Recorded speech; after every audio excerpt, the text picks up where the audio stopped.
Hello, it's David from David's Every Electrical Services, and once again I'm blabbing about electrical condition reports. Yes, I know, nobody's more sick of the subject than I.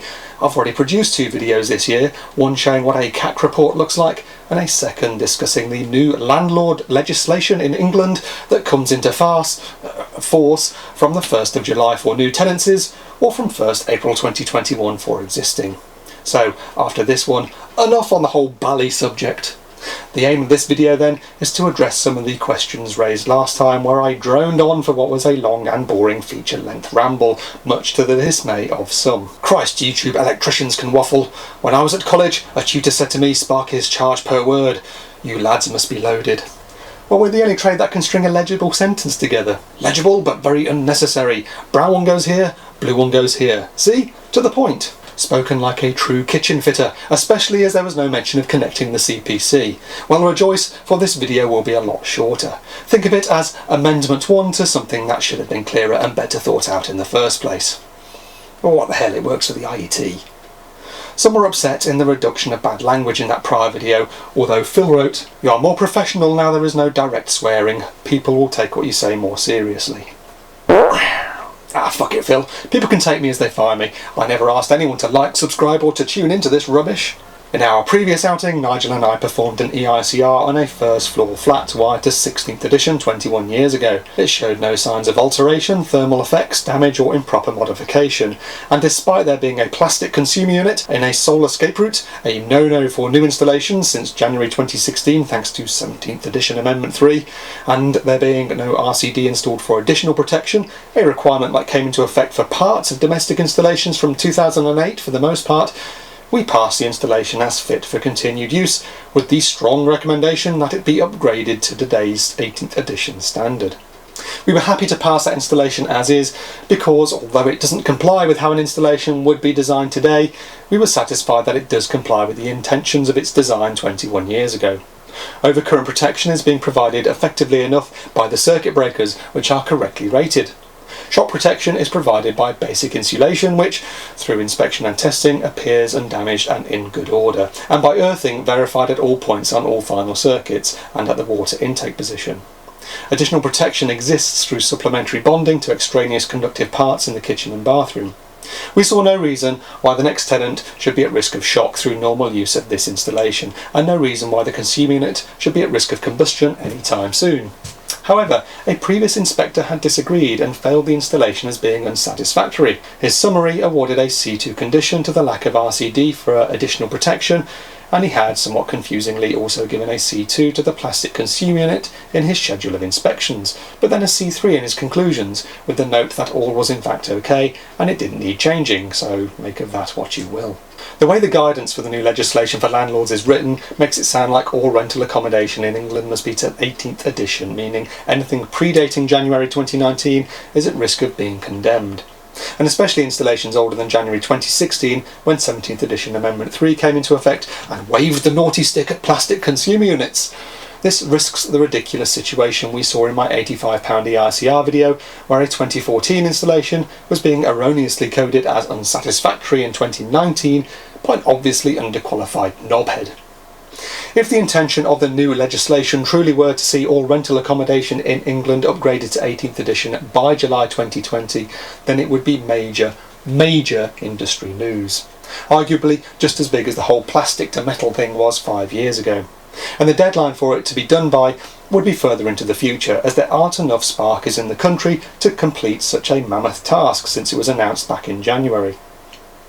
You may also have noticed that there's been this virus thing which has curtailed the activities of many an electrician, creating a shortage in the industry over the intervening months. It's obvious then that the intention isn't to mandate all installations are completely modernised, and the government guidance itself does go on to say such, but there are plenty of installers out there wholly writing off sound installations just because they predate January 2019 and not because they are really unsafe for continued use. Most in the comments agreed with our conclusions, which we attempted to base as much as possible on evidence by using guidance from Electrical Safety First, NAPIT, the wiring regulations themselves, government advice and IET guidance notes. Not everyone was convinced, however. Take this smooth talker. Don't agree with this video at all, giving people a wrong idea of keeping their electrical system up to date.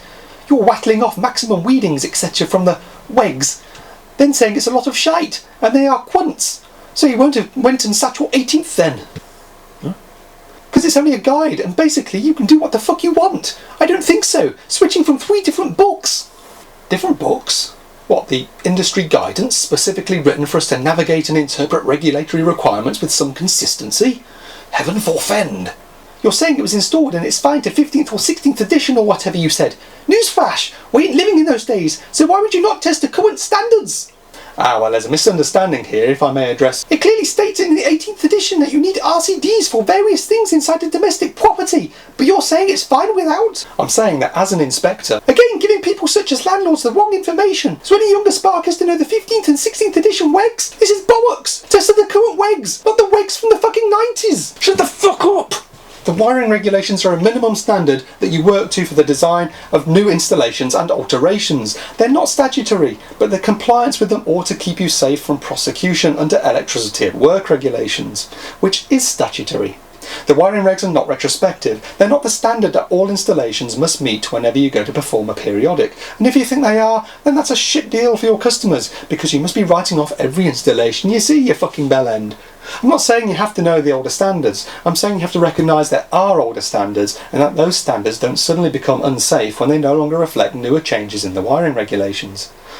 When the changes are written in, you apply them from that point forward in your design. You don't go back and apply it to all the previous installations you've put in.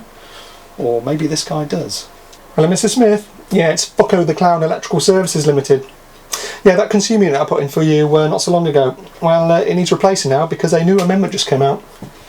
Yeah. Apparently all consumer units must be bright pink now.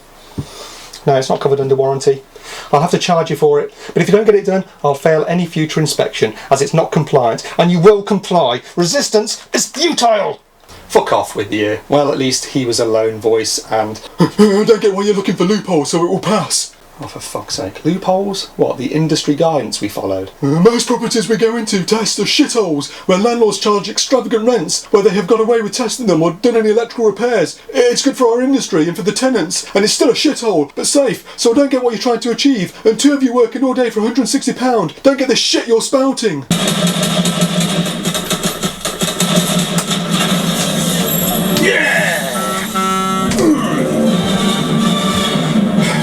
I'm sorry, I wasn't listening, what?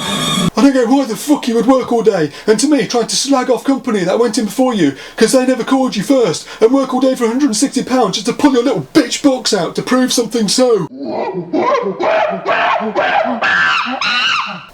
Oh, another one who doesn't like all this book learning. It hurts my brain, pa. Well, I didn't slag off my predecessor on that job, Dumbleoid. In fact, I said they had performed a diligent inspection, albeit with some odd errors, and a conclusion I didn't concur with, and the little bitch books evidenced why my conclusions differed.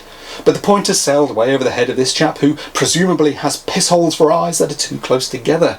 If he doesn't get it, as he says twice, then what kind of electrical inspector is he? Anyway, I didn't say I was a spark, dick. I'm a plumber. Extraordinary. This reminds me of another video where a Hungarian bathroom fitter misunderstood what I was saying about ring circuits and had an angry pop in the comments. You can't make this stuff up. These fuckers think they're learned because they once held a subscription to Nuts magazine and recently watched that Channel 4 documentary on dogging. But our plumbing baboon is right in one regard. Many rental properties, especially student accommodation, are indeed shitholes, with uncaring landlords who want to spend as little as possible on pesky headaches like electrical safety. However, forcing them to upgrade their electrics isn't the rose-tinted solution it could be, as many installations are today being upgraded to a poor standard of workmanship, precisely because the landlord or homeowner is cheap and they hire the labour of people who don't have a fucking clue of how to do a proper job.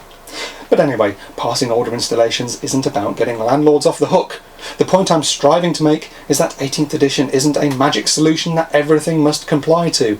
And perhaps I also poorly worded it last time, because I'm not saying you inspect and test to the older standard. You don't have to know 15th, 16th or whatever standards.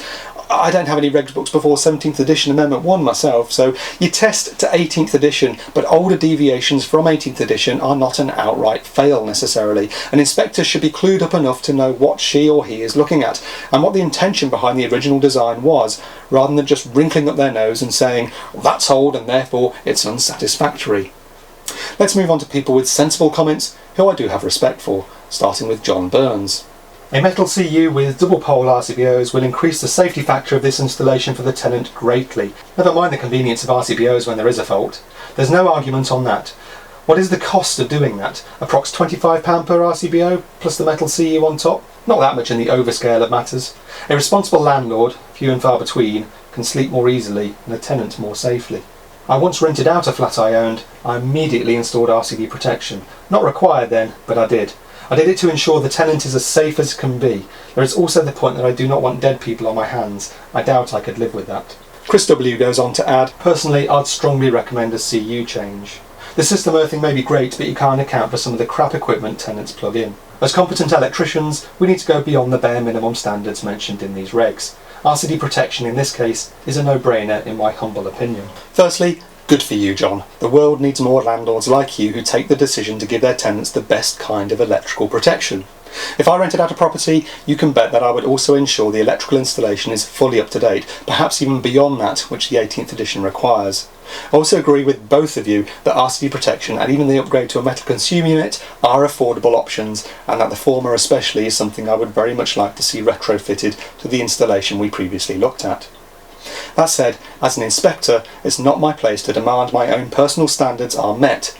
I will strongly advise my client to upgrade, but I cannot insist upon it as my predecessor did, because the guidance is that what we've found here are C3 advisory issues and not C2 danger codings in this particular case. Here's the problem with applying personal standards or an ideal to the condition reporting process. We have two identical rental houses built in, say, 1995. On the left is Mrs. Jones, and on the right is Mr. Rudravajala. Isn't that a great name?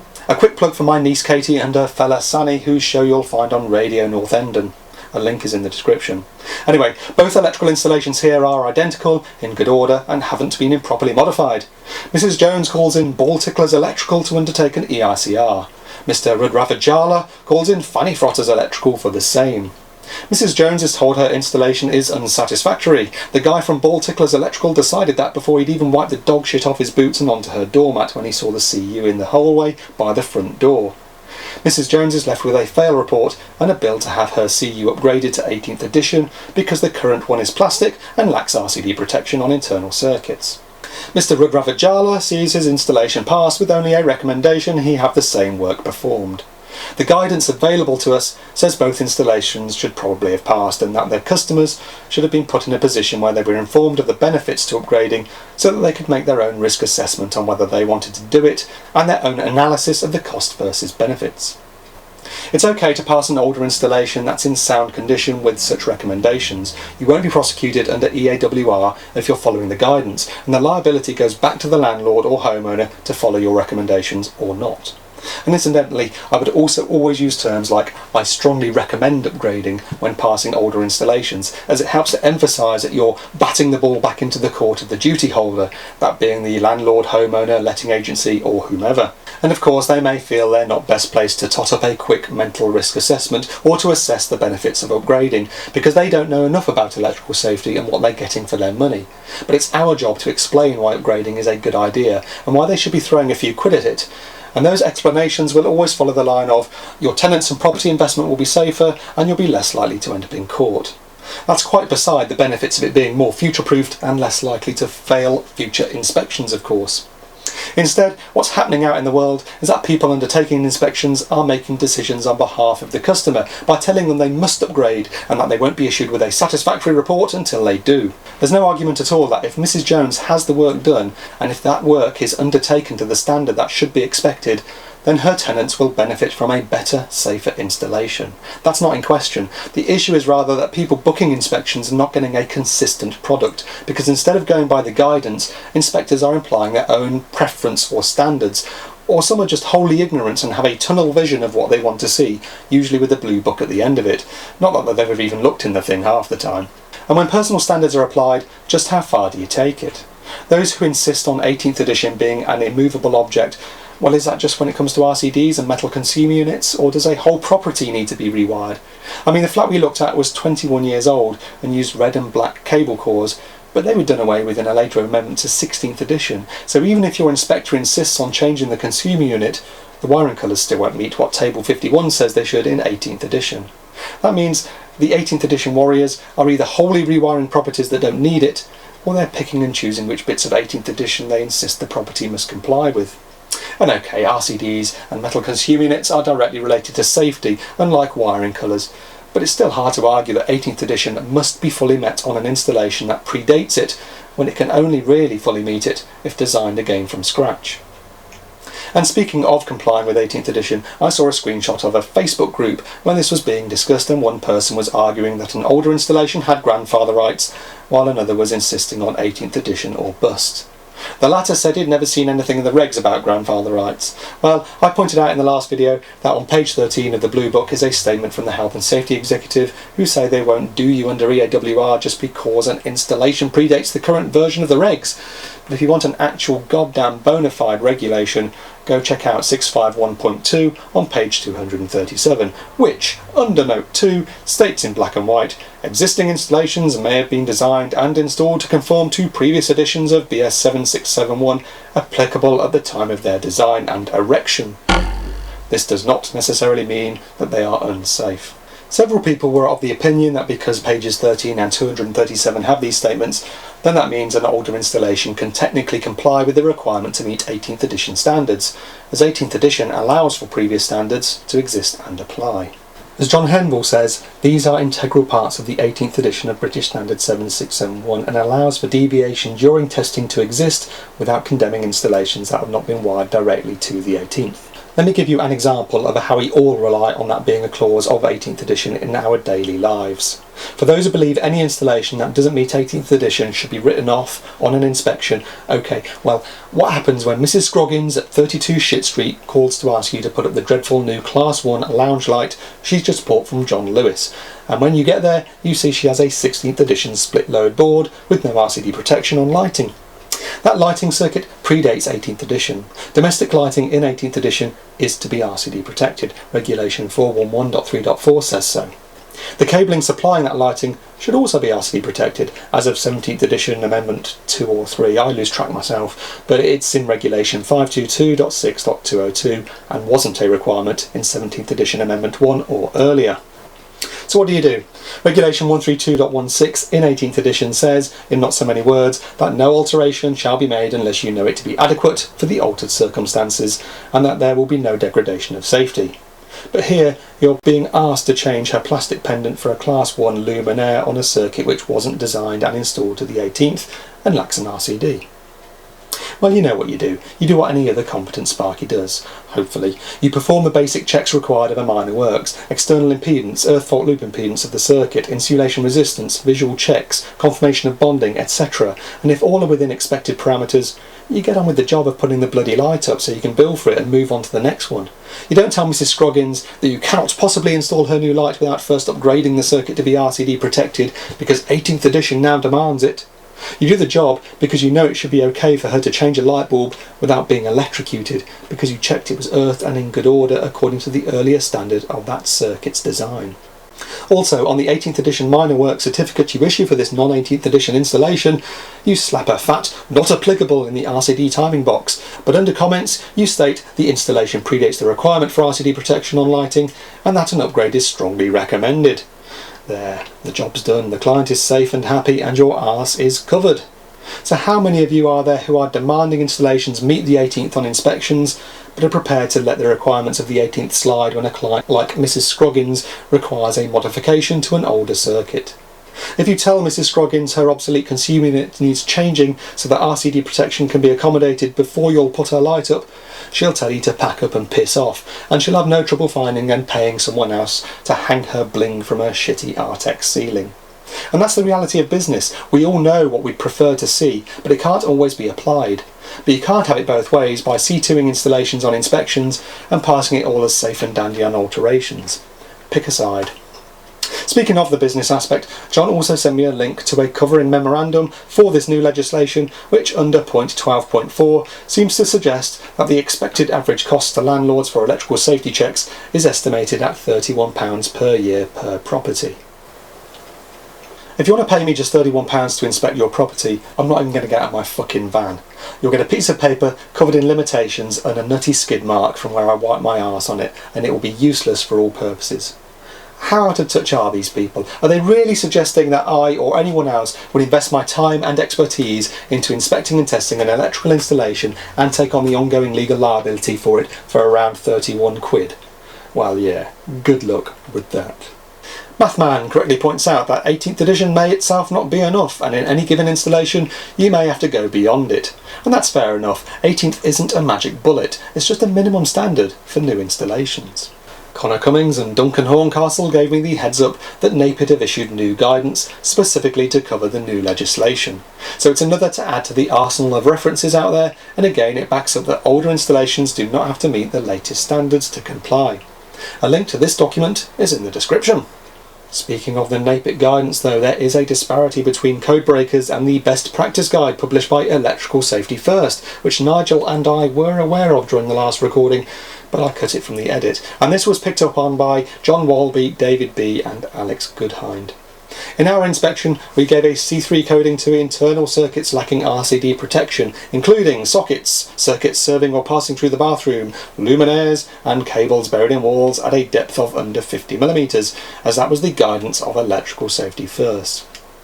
NAPIT Codebreakers draws the same conclusions, with one difference. They code the lack of RCD protection for cables buried in walls below 50mm as a C2. It's bad enough that the wiring regulations are so inaccessible to many electricians because they are so difficult to navigate and interpret.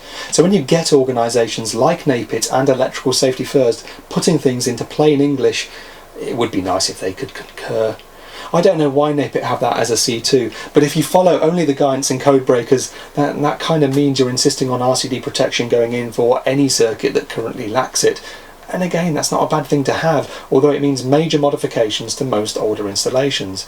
But why are they giving a C2 to that and only a C3 to no RCD protection on sockets or circuits serving bathrooms, for which you'd think RCD protection would be demonstrably more beneficial? Well, in my previous video I mentioned that you could knock a nail into the wall, hit a line wire, and that nail would go live. The overcurrent protection wouldn't kick in and the earthing wouldn't protect you. If you touch that nail, you're getting a belt, mate. You could also have a situation where the tenant puts up a new Class 1 light, fails to earth it, and their cack-handed efforts makes the thing go live. They're the kind of scenarios where RCD protection would be advantageous, as it should trip off as they touch the buzzing bits. 3 things though. Firstly, if the cables are in prescribed zones within walls, then that in itself forms a level of protection. I can understand NAPIT coding it as C2 for where you know cables have been run out of zone, but on an installation like ours where there have been no modifications and it looks to be diligently installed, then it's likely all cables are zoned.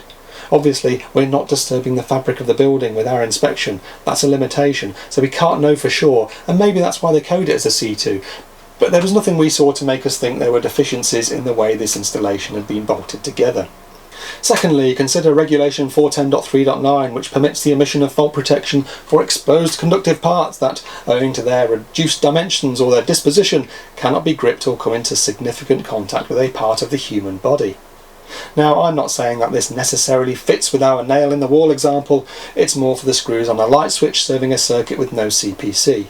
But it is perhaps arguable that it could be applied to our nail scenario. Thirdly, we don't expect the tenant to be undertaking significant alterations. It's not unreasonable that they hang Granny's picture up on the wall, but you don't expect them to start making changes that affect the electrical installation either directly by their own meddling or indirectly by their smashing holes in the walls. So I don't know why NAPIT code this as a C2, especially as they're part of Electrical Safety First, as Daniels 1982 points out.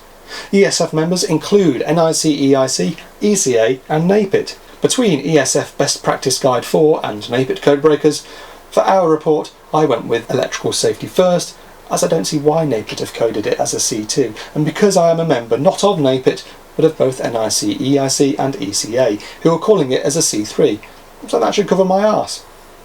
Harry King says that in Australia, RCDs are a must-have for rental properties, and it would be nice if here we could have some clearer consensus rather than a slew of guidelines and interpretations that sometimes contradict. Why can't they say, for example, as a minimum, RCDs must be provided for all socket outlets and all circuits serving or passing through bathrooms? Even if older installations were still awarded C3s for no RCD protection on luminaires, cables buried in walls in prescribed zones, and their consuming units being plastic when in an escape route, I think we, as an electrical community, would all be happier if we knew this was at least the minimum guidance we were being advised to be working to, so that our clients got more consistent results when booking an inspection and installations were being routinely brought up to a better standard, without the whole baby and bathwater option of having to rip out and replace the consumer unit, which is so often leading to larger problems. The current guidance, if you follow it, puts us in a position where we're having to strongly recommend what may be a relatively low-cost retrofit to see things like sockets and bathrooms covered, only for landlords to not always bother, which is frustrating as we know what safety benefits that would give. Or we choose to ignore the guidance and offer an ununiform service where again we're foisting personal standards or preferences onto our clients and holding them to ransom for a pass report until they comply, which feels wrong, even if it's for their own benefit and for their tenants' safety. Why does it have to be like this? You know, all this talk is making me consider changing my marketing on the bloody thing and openly stating that RCD protection is a minimum requirement from now on if you book me as an inspector. Think of it as EICR Plus, where I inspect not to the guidance but beyond the guidance to ensure a minimum level of safety that I would be happier with. Well, you may say, that's a fine thing, David, you prick, but that's what the other guy did on this job and you said his conclusion was wrong. Well, the difference here would be in how the service is sold. My rival firm was booked to undertake a common or garden EICR, and he didn't tell the client he'd be failing the thing before he even opened his toolbox because it was evident to him there was no RCD protection and the CU was plastic. The way I'd sell it, if I choose to do this, would be to say on my website and up front for those booking me that I'm inspecting and testing beyond the guidance, and to pass my standards it will need RCD protection on sockets and in bathrooms as a minimum.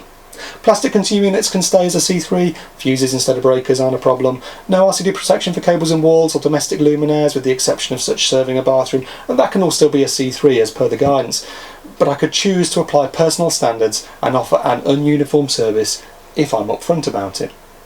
Those who say thanks, but no thanks, well, they'll bugger off to the next guy who, ironically, may demand even more, although he probably won't tell them about it beforehand and will hold them to ransom for it. And it's not a bad idea, as I find EICRs to be fairly tedious, and I hate doing filthy student shitholes, so all the rogue landlords can piss off and use someone else if they think I'm going to have a hard-on about it. And my hard-on brings me on to Adrian Wraith and Chris B, who each made the excellent observation that we all know to be true. It being, like all other rules and regs, only the conscientious landlords will bother with it and put their hands in their pockets. The shady ones will just continue being shady for as long as they can get away with it. And there's always someone out to make money. Fly-by-night operators will be happy to sign off installations they haven't spent a moment looking at. 50 quid for some bullshit past paperwork that in no way reflects the actual physical installation? No problem, mate. Knock out enough to get rich, then close down the company to avoid any legal repercussions before starting up again under a new name. Sean Pierce asked a question as a landlord. He had had a property fail and remedial works were booked. Should he expect an updated report now showing the electrical installation as being satisfactory? If, as a landlord or homeowner, you are presented with a report branding your installation as being unsatisfactory, then you should be under no obligation to have the reporting firm undertake the remedial work. You ought to have a copy of the report, after all you've paid for it, and you should be able to show it to any other Sparky and say to them, here's what it's failed on, how much to put it right. If the report is bona fide and properly done, any other diligent electrician should be able to look at it, interpret the data, quote the work, and undertake it, if they win the job. That electrician would then issue a certificate or certificates to show the work has been done, so there's no need for the report to be reissued, as the paperwork together as a whole will cover you. If you do ask the company who undertook the inspection to also perform the remedials, then they may choose to issue an updated report which reflects the changes and no longer lists the discrepancies. If an inspection company refuses to hand over the report and insists that they found issues that only they can undertake for a pass to be issued, then they're holding you to ransom. How do you know they even undertook the inspection if they're not willing to show you the data? If you've paid for it, then it's yours. Insist on getting it or seek a refund under the Consumer Rights Act if money has changed hands. At this point, I'd like to move on from the landlord legislation itself and on to some questions raised about the technical aspect of the testing as shown in the previous video, because I'm about 5,000 words in at this point and I think I've made my thoughts clear, but to quickly summarise, there is guidance out there that can be followed for a more uniform and modular service. If you want to go beyond that, I think it's fine, but you ought to be upfront about it. An 18th edition is not a retroactive standard that must be applied. No electricians watching this are calling up their old customers and telling them they must have a new CU upgrade or major rewiring because the work they previously undertook under 17th edition or earlier for that client is now horrendously dangerous. At least I assume nobody's doing that, because you know it would torpedo your reputation in the eyes of your past customers. Getting technical then, and some raised questions about supplementary bonding, and I must apologise here as it's one of the things I should have shown more of. When I do a video on the fly, there is often something that crops up in the comments afterwards where I think, yeah, why the hell didn't I film that? And this is the perfect example of that. We had nearly 2 hours of shite on the SD card, and the idea wasn't really to show the testing itself too much, but to show the installation and talk about why our conclusions were what they were. And boy did we bang on about that. Or I did. Nige, perhaps not so much. That said, the importance of supplementary bonding was something that I should have focused more on, because as Marco says, if it wasn't present, then it would be a C2 due to the lack of RCD protection. On the day, there was some wandering around with the Wander lead. I showed the water bond being tested with it and stated that it should be below 0.05 ohm. That figure is given in guidance note 3. Ian Adams pointed out that this value is not from the MET to the extraneous part like I showed, but between pipework where a bonding connection is fitted. That said, a value of 0.05 ohm equates to about 27 metres of 10mm wire, and with our CU just on the other side of the wall, I knew the value was going to be around what we saw at 0.01 ohm. Had it been different, I would have wanted to check my leads were properly nulled, and if so, then I would want to know why that bonding cable was reporting a higher resistance, as that would perhaps indicate damage to it somewhere. John Rudge, Anthony Charles, PorkBap55 and Ian Balk talked about the lack of RCD protection on sockets and how sockets for use outdoors would be coded as a C2 if lacking RCD protection. Also, this being a first floor flat, what's to stop someone slinging an extension lead out of the window when pressure washing their car? I don't know exactly when the requirement to protect outdoor equipment came in, but it seems RCDs for exterior sockets was during 15th edition, and ground floor sockets were being routinely RCD protected by the late 1990s. I don't think it's unreasonable to follow the guidance to C2 a ground floor socket circuit lacking an RCD, and there's no argument at all for doing it where there's an external socket or a supply to a shed or garage. Where you're off the ground floor, it's a C3 in the guidance. Yes, an extension lead could be hurled out of the window, but we're inspecting the fixed wiring as designed and installed, and it's arguable that anything off the ground floor isn't intended to supply mobile equipment outside. I mean, you could argue all sockets should be C2 because someone might run an extension lead into the bathroom so they can play Fortnite in the bath. Not that I've ever done such, but the guidance just doesn't back that up. Patrick Brannan and John Tressler took issue with the IR reading I recorded for the cooker circuit, where you may recall it buzzed out at over 999 megaohm up to the isolator, but dropped to around 8 megaohm line neutral to earth after the isolator. It was this lower figure I recorded on the schedule of test results. John correctly states that the cooker would be an appliance test. Patrick, that I'm recording an appliance figure rather than that of the fixed wiring. I completely agree, gentlemen. The reason why I like to test after the isolator for things like hobs, ovens and showers is because these appliances usually get overlooked on a pat inspection despite meeting the requirements of stationary equipment, and I want to ensure there are no duff IR readings to earth, especially in an installation lacking RCD for additional protection. Although I suspect it's the appliance itself skewing the result in this case, I can't be 100% sure the lower number isn't down to a fault on the output side of the isolator itself or the fixed wiring from the isolator to the outlet plate, which is why I recorded the lower figure and noted in the comments that the drop was on the appliance side. There's also the possibility that the client will act upon my advice to update the installation with RCD protection, so I want to know if the existing hardwired appliances are in a condition where they can happily sit on an RCD, or if there's something that might cause tripping issues and spoil my drinking time should that upgrade go ahead. But where do you draw the line for connected appliances? While items on isolators can be excluded, on, say, the lighting circuit there could have been 20 integrated downlights fitted, but there's no way to double pole isolate them, and when I IR that circuit, I ain't disconnecting them all, so they stay in circuit with a limitation on line to neutral testing and an IR test only performed line neutral to earth. If the number comes up short, it goes down on the paperwork. But that also may not be a fixed wiring fault as such, it may be one of the downlights pulling it low because it is itself compromised in some way. So with hardwired equipment, even if on an isolator, I personally like to get the IR reading to earth of it in circuit, as that's the condition it will be in when the installation is re-energised and put back into use. And unlike general appliances and plug tops, the hardwired kit is usually quite critical to comfortable living and hard to quickly substitute, being things like cookers, showers, heating and lighting. Cunning Stunt correctly stated that cooking appliances have lower IR pass limits. Not that we were anywhere close to that here, but had the IR reading on the cooker been shonkier, it still doesn't necessarily mean we have a potential fault. Just something to take a closer peek at. Ben Bill asked about the number of points served column on the schedule of test results, which keen viewers may have spotted on mine was full of dashes. The reason for this is something that got cut from the edit last time, as that video was a long ramble and aimed more specifically at the landlord legislation rather than at my gripes with the paperwork, but I will cover it here as I know you all like to hear me warbling on. Number of points served should not be on the schedule of test results. There, I've said it. Agree, disagree, but that's my take on it, and I will never fill it in for the reason that it's flawed to the point of uselessness. BS 7671 defines a point as a termination of the fixed wiring intended for the connection of current using equipment, and different people interpret that in different ways, as Ben Bill points out. I personally believe the definition is supposed to be applied to the position where a current is consumed, for want of a better term. So a pendant light fitting would be counted because the lamp is what draws the current, but the switch wouldn't be counted as it's a dumb pass-through device. However, others would count the switch as a point because that's the part of the circuit the user directly interacts with. Some may also include junction positions or anywhere where the wiring breaks out. And if you don't include switches, then what happens if someone upgrades to smart switches, which are themselves now appliances in their own right, drawing a current independent of the lamp? When it comes to sockets, do you count a twin socket outlet as 1 point or 2? Some would say 1, as the wiring is connecting to a single accessory. Some would say 2, as there are 2 outlets that can be utilised for current using equipment.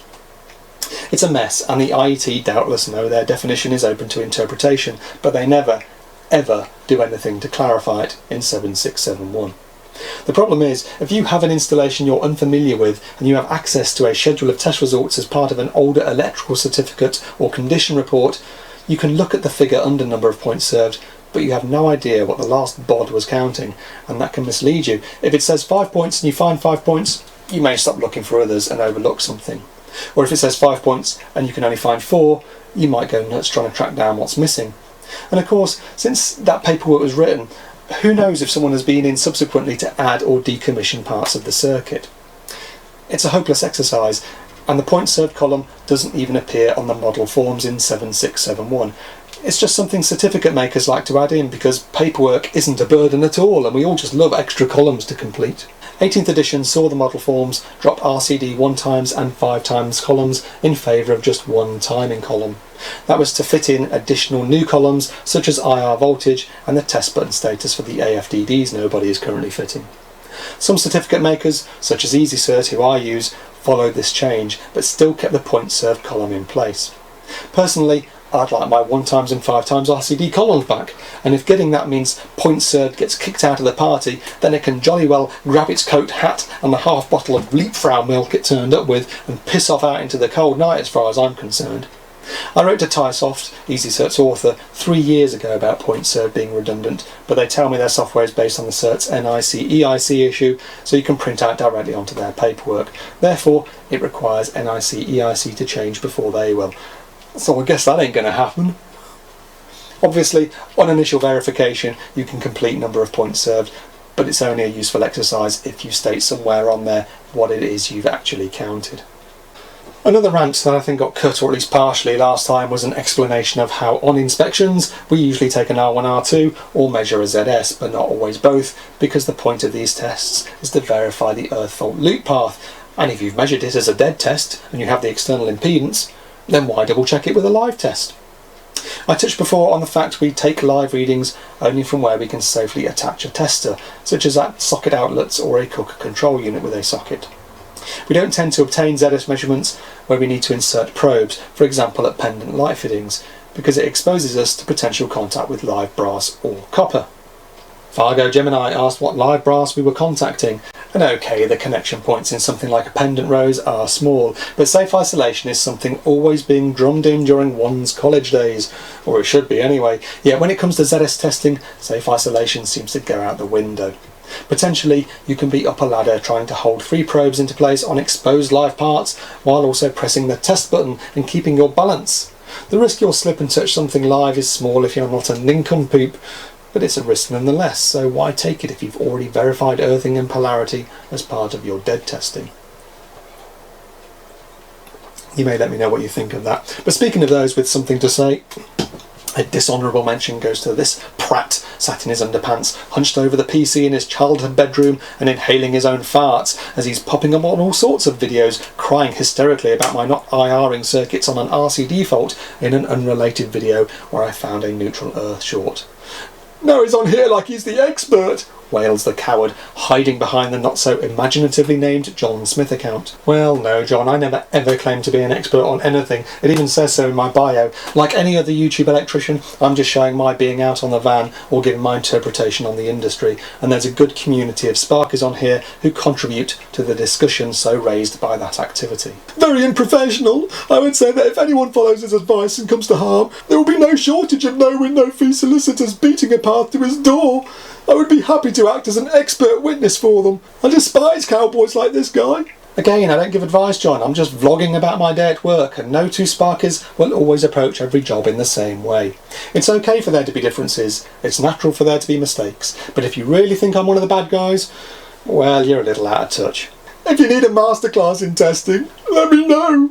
Ah, so we have a proper expert here, and one willing to share in that expertise. Well, I'm always eager to learn from the best, and John's bigging himself up as the man in the chair. So let's take a look at his channel and, well, there's just a picture of a confused-looking old man here. How disappointing. Now, you see, I could claim to be Hollywood's greatest stunt driver, and I've also had Jennifer Aniston up the arse. But saying shit on social media doesn't make it true, despite what Donald Trump seems to think, and without anything to back it up, it would just make me look like I'm blagging out of my arse. But no, I claim to be nothing more than your average common or garden house-bashing spark. Also, and I may be wrong here, but that image, it reminds me of... Does anyone remember a case where a guy got done a while back for sexually abusing animals? Household pets mainly, some farmyard and wildlife stuff. I don't know, for some reason it rings a bell when I see this potato looking befuddled as he tries to take a selfie. Well, look, it's one of 3 things. Either I'm wrong and completely misremembering the news story, which is probably likely as it was a while ago and I may have been drunk since, or the whiny bitch behind this nicked a picture off the internet to go with his made-up Google account, or this actually is the guy who got caught sticking his finger up cats' bottoms, and now he's on YouTube telling everyone he's an electrical testing genius. And who knows, maybe he really is. Maybe he has something valid to contribute to the electrical community. But the tragedy now is that I'm not going to be able to take him seriously, because any time he crops up, even if he has something of value to say, I won't be able to shake the image of him smearing Marmite across his bollocks and lying naked in the woods, hoping for a passing badger to come tongue it off. I've linked to John's account in the description, so do contact him with any questions relating to electrical testing, as I'm sure he'll be happy to lend his expertise in between his terribly important work for GCHQ and being sucked off by supermodels while he drives his Lamborghini. As for his kind offer of being an expert witness for all the misguidance I've given on this channel, just be aware that if you do end up meeting face to face to discuss your watertight legal lawsuit, there is a chance his breath may smell suspiciously like his pet dog's cock. So maybe maintain that 2-metre social distance, pandemic or not. And therein lies the trouble with troll accounts. Because they cower behind anonymity, there's as good a chance of them being an actual electrical expert as there also is of them wanting very much to stick their chode up a sheep's arsehole. Let's wrap this up on a deadly serious note with Yuki, who says they're trying to prevent another Grenfell with all this, and certainly nobody wants to see a repeat of that horror. But poor workmanship on electrical installations causes fires, and what we're too often seeing are robustly installed older installations replaced with rubbish.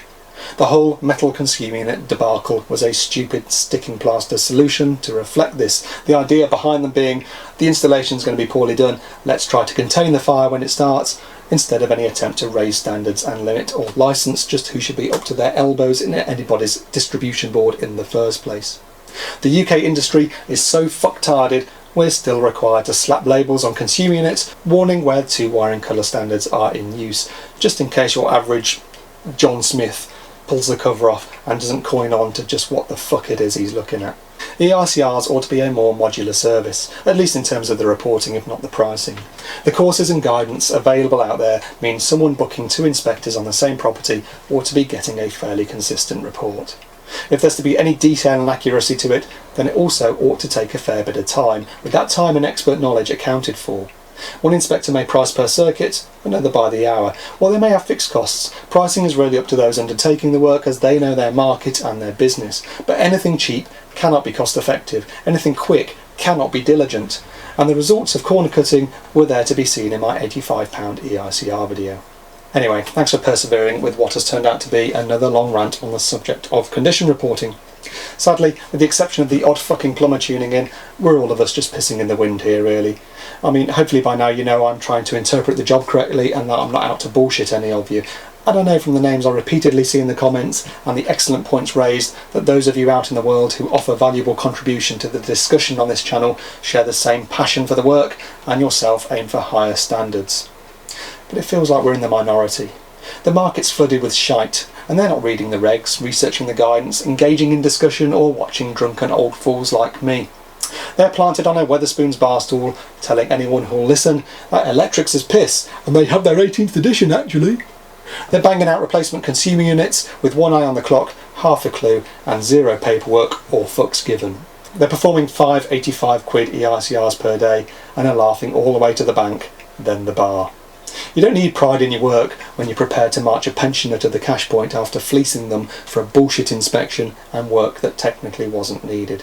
All that happens is those with standards end up shouting among themselves about how such standards should be maintained, while berating their peers for any perceived failings, and the likes of John fucking Smith come along trying to take issue while being too pussy to put their own Marmite-coated microballs on the line. You know, I look at my local disreputable competitors who seem to be coining it in by smashing it out fast and shite and relying on the public being too British about not complaining too loudly, and it makes me realise it's only my own pride and any remaining shred of decency and honour that separates us from them. It's because it's my name on the business that I actually give a fuck. But we're on the losing side. There's more of them and they found they can do half a job, coin it in and quickly move on to the next one, and probably with a CPS logo legitimising them too. Right, well, I'm over 9,000 words in now and that's quite enough on EICRs. On to more fun subjects next time, so thanks for watching. I need more gin.